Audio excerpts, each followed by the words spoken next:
If you had to find your sister's killer while fighting an army of ancient demi-humans, what would you do? You'll need to solve a string of grisly murders, face psychopathic two-faced killers, and cut off children's body parts in order to solve a 400-year-old government conspiracy and get revenge for your family's murder. I'm going to break down the mistakes made, what you should do, and how to beat the REGGIE Angels in B, the beginning. These two, Keith and Lily, are about to uncover a terrifying national secret involving superhuman serial killers. This town has just discovered its 8th murder case, and it's more gruesome than ever. 7 bodies with their heads cut off. The cops have no answers. Nearby, this suspicious kid named Koku arrives back to the house he is renting, passing by his neighbor, this police girl Lily, who unfortunately is going to watch her entire police force die. She rushes out and heads to the latest crime scene because they have a serious problem. A mark has been discovered there, the letter B, which connects this crime scene to the recent murders all around town. But the victims aren't innocent. They are known serial killers too, and one of them is still alive. The police realize that famous vigilante Killer B is behind this. However, this time, these grisly murders have gone too far. They send in disgraced former detective Keith here to help out. Possessing almost superhuman intelligence, he's the only one crazy enough to solve this case. But he's actually here on his own secret mission to find his sister's murderer, and he's closer than he thinks. Suddenly, they get alerted to more problems. They found the final victim on the run in a tank, blasting down the highway. Lily hauls ass with her crew to chase it. Keith watches it on the comms. This tank is state-of-the-art. No one knows where it came from, and this crime now officially makes no sense. Keith wonders if this is all a distraction for something else. Yo, what's up everyone? Let's talk about something real for a sec. Hair loss, yeah. I know, not the most glamorous topic, but hey, it happens to the best of us. Look, I started noticing my hairline creeping back a bit and I was like, oh boy. Look, it wasn't panic inducing, but let's face it, losing your locks can mess with your confidence. I wanted to do something about it, but honestly, the whole doctor route felt, a little intimidating. So enter Keeps. Keeps is like the game changer for dudes dealing with hair loss. It's an online subscription service that takes all the hassle out of getting the good stuff like the FDA approved meds, the ones clinically proven to actually work. We're talking 90% effective at stopping hair loss and up to 35% growth, baby. Plus they even have a 2-in-1 gel that combines both treatments if you like to keep things streamlined,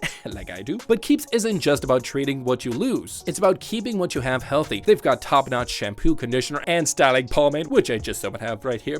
It's so good. All designed to give your mane the TLC it needs. And here's the kicker, it all shows up at your door, discreetly packaged, no awkward doctor visits, no judgment, just effective solutions delivered to where it matters most. Your doorstep, I'm telling you, Keeps is a game changer. Look, I get it, you might be skeptical, but here's the thing. Nearly 1 million guys used Keeps to keep their hair, and trust me, the before and afters on their site are mind-blowing. Keeps has over 4,500 5-star reviews. So if you're like me and want to take control of your hair game, there's no better time to check out Keeps. They're offering a special deal just for my viewers, so head on over to keeps.com/howtobeatanime or click the link in the description below. Trust me, your future self will thank you. Remember, hair loss stops with Keeps. Let's get growing, y'all. Okay, from this confusing crime scene, it's clear that our serial killer is either on steroids or definitely not from this planet. And our victim in this tank is tricking us in plain sight. It's so obvious. These murders off the bat tell me that whoever did this isn't human. The base of a human neck is incredibly strong. Well, sure, you could cut to the base. To cut past that in one go on multiple people requires crazy strength. This is why old school beheadings had a whole setup going, because it actually wasn't that easy. And this is more important since he's after the guy we're after, and it's clear from this guy's physical behavior that someone from the outside is helping him. This guy was part of a crew of ordinary killers, and up until now didn't have any military affiliations, including access to high-tech weapons. Him having access to a tank right now out of nowhere as an escape vehicle is suspicious as hell, since it's way too loud and obvious, and despite its capabilities, would only draw more attention to him long term. This means that he's gone from killing and running away from a crime scene to suddenly putting on a show. That makes no sense if you think about it. This tells me that he's teaming up with a much more powerful third party, and if this is true, then that means that the third party person must have made contact with our victim recently. Knowing this, while chasing him, I would also cross-reference the initial crime scene with the nearby cell towers to see if we could pick up any contact our victim had with anybody in the last day or so, and would also start looking for any residences in the forest area nearby. I would have allowed the victim to stop and rest before somehow finding the tank or meeting up with his third-party helper for advice on the next part of his mission. One thing is clear, the sudden shift in behavior was caused by some third party. The tank heads into this tunnel and disappears under its radar blocking tech. Keith analyzes the different routes that it could go and discovers it must be hiding out in this train line nearby. And just then, they get notified that the train company there has lost contact with one of its trains. But